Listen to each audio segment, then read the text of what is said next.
Đại biểu Quốc hội nói về việc Thủy Tiên làm từ thiện, quy định đã lỗi thời, cần rà soát phải sửa đổi ngay.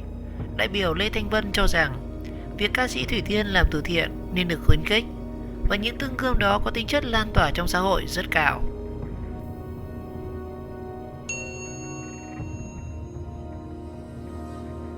Còn Phó chủ nhiệm Ủy ban về các vấn đề xã hội của Quốc hội Bùi Trí Lợi khẳng định ca sĩ Thủy Tiên cũng như những cá nhân khác trong lúc khó khăn của đất nước đứng ra kêu gọi quyên góp để ủng hộ đồng bào bị thiên tai lũ lụt là điều rất đáng hoan nghênh. Tuy nhiên, để điều tiết được việc cứu trợ, rất cần một trung tâm điều hành để tránh tình trạng tiền cứu trợ nơi có nơi không, người nhận được ít thì người nhận được nhiều. Và đại biểu Quốc hội Lưu Bình Nhưỡng, Phó trưởng ban dân nguyện của Ủy ban Thường vụ Quốc hội nêu quan điểm: chúng ta nên ghi nhận công lao của Thủy Tiên trong đợt lũ lụt này. Và ông nói rằng nếu người dân kêu gọi lập quỹ, hình thành các quỹ tài chính để phục vụ cho lợi ích của cá nhân thì không thể chấp nhận. Nhưng khi họ dùng uy tín, tấm lòng để kêu gọi ủng hộ, đó là điều không phải ai cũng làm được. Đại biểu Quốc hội Lê Thanh Vân rất tiếc Nghị định 64 ban hành từ năm 2008 nhưng chưa có tổng kết. Và đáng chú ý, có một số ý kiến nêu rằng Nghị định 64/2008 về việc vận động tiếp nhận, phân phối, sử dụng các nguồn đóng góp tự nguyện để hỗ trợ người dân khắc phục khó khăn do thiên tai hỏa hoạn và sự cố nghiêm trọng, thì không quy định cho những cá nhân, nhóm người như Thủy Tiên được vận động và tiếp nhận tiền hàng cứu trợ. Và nói về vấn đề này thì đại biểu Quốc hội Lê Thanh Vân, Ủy viên thường trực Ủy ban Tài chính Ngân sách của Quốc hội cho rằng, nhìn từ góc độ pháp luật thì việc huy động tiếp nhận các nguồn lực trong xã hội để làm công tác cứu trợ phải có tư cách chủ thể. Và theo ông Vân thì chính phủ đã có quy định cụ thể tại Nghị định 64/2008. Tuy nhiên, rất tiếc thì Nghị định 64 ban hành từ năm 2008 nhưng chưa có tổng kết xem các quy định trong này có phù hợp với thực tiễn hay không, ông Vân nói. Và ông Vân cho rằng đối với các chủ thể có quyền huy động tiếp nhận tiền, hàng cứu trợ, cần quy định không nhất thiết phải các cơ quan nhà nước, các tổ chức xã hội có tư cách pháp nhân, mà các thể nhân, tức là các cá nhân, nhất là những người có tên tuổi, địa chỉ, uy tín trong xã hội cũng có quyền làm việc đó.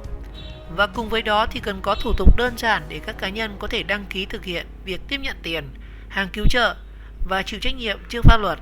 Ở đây thì không nhất thiết phải một quy trình thủ tục hành chính rườm rà hay là phải cho phép họ, mà chỉ cần đăng ký. Như doanh nghiệp chỉ cần đăng ký với một mã định danh, thông tin cá nhân và chịu trách nhiệm trước pháp luật. Ông Vân nói và cho hay về phương thức để cứu trợ thì các cá nhân tổ chức thực hiện có quyền lựa chọn. Phó trưởng ban dân nguyện Ủy ban Thường vụ Quốc hội, đại biểu Quốc hội Lưu Bình Nhưỡng cũng đánh giá ca sĩ Thủy Tiên đang làm một chuyện rất tốt và không thể nói rằng nữ ca sĩ này đang vi phạm pháp luật.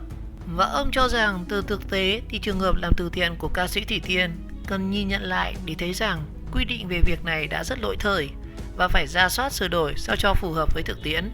Đại biểu Lưu Bình Nhưỡng cũng bày tỏ không nên để một mình Thủy Tiên xoay sở như vậy, bởi việc nữ ca sĩ này tự xoay sở như vậy hiện nay xảy ra rất dễ các rủi ro, không chỉ vì tài chính mà còn có rủi ro cả về thân thể và danh tiếng của cô.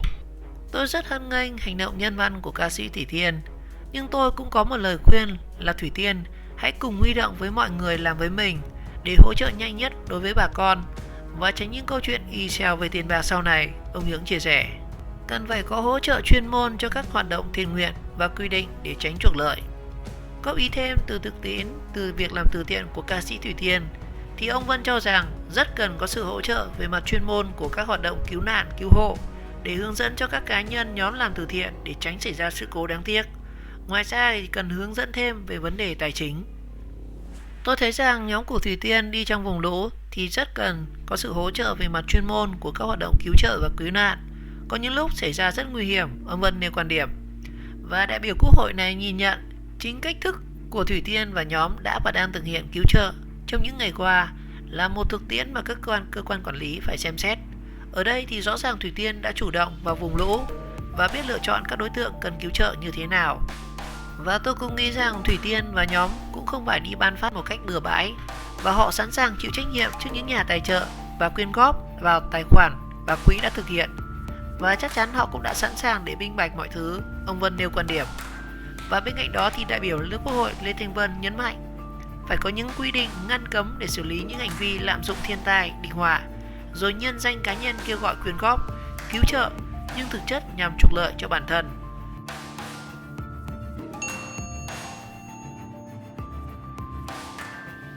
Thủy Thủy Tiên nói về số tiền 100 tỷ đồng. Nếu mất hết sự nghiệp thì tôi cũng vui vẻ chấp nhận. Công khai nhận 100 tỷ đồng tiền cứu trợ miền Trung.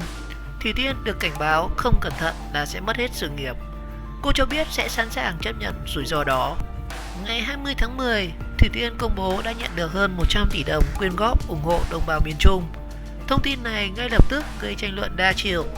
Và trong trưa ngày 21 tháng 10 thì ca sĩ lên tiếng trên fanpage chính thức của cô: không lập tổ chức, không trao tiền cho bất kỳ cơ quan nào.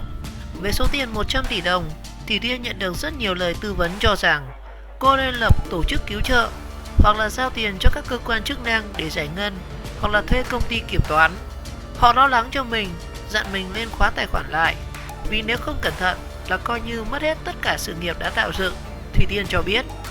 Nhưng Thủy Tiên tuyên bố cô không thể làm theo những lời tư vấn ở trên.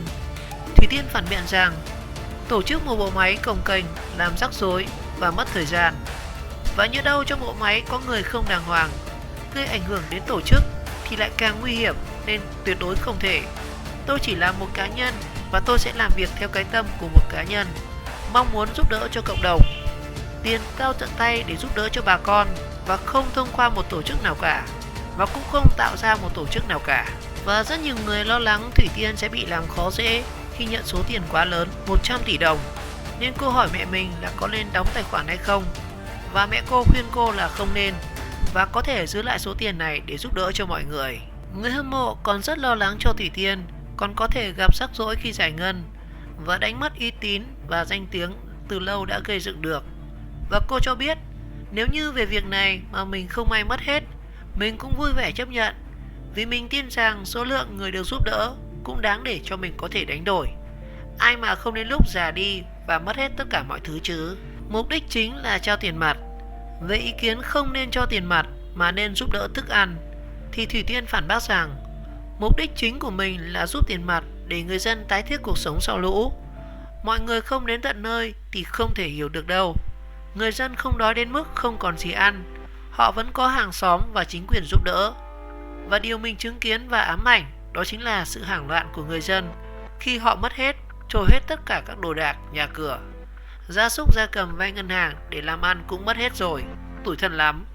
Cái chén cái nồi thì cũng không còn, nóc nhà, cửa, giường chiếu, chăn màn, bàn ghế, gia cầm trôi đi hết và mất hết tất cả. Và Thủy Tiên cho rằng số tiền vài trăm triệu cô đưa cho mỗi gia đình trong những ngày qua là không thể đáng kể. Và cô hứa với những người dân sẽ giúp họ xây nhà cao hơn, cho tiền để mua lại đồ đạc đã trôi mất, cho vốn làm ăn để tái thiết cuộc sống sau này. Không thể kê khai từng khoản thu chi. Riêng yêu cầu kê khai minh bạch các khoản chi tiêu của 100 tỷ đồng, Thủy Tiên cũng thừa nhận là bất khả thi. Và cô nói rằng thật sự thì tôi không có đủ tiền để trả cho ekip để có thể làm việc này. Đây là việc làm từ thiện thâm, tất cả anh em đi theo tôi đều có công ăn việc làm ổn định. Họ đã bỏ công việc và không lấy tiền công. Hàng hóa thì cũng không thể mua từ công ty có hóa đơn chuyên nghiệp.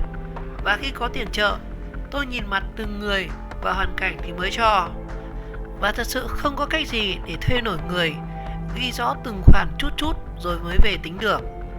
Và do hoàn cảnh cứu trợ rất là gấp rút và rất khó khăn, Thủy Tiên mong muốn những người đóng góp thông cảm cho cô khi không thể kê khai từng khoản thu chi được.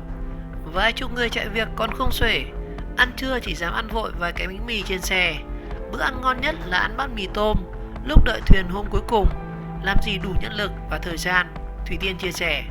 Và hiện tại thông tin đầu vào tài khoản của cô cũng đã quá nhiều. Cô đang hỏi xin ngân hàng xác nhận các khoản chi đầu ra để công khai thông tin cho những người đóng góp.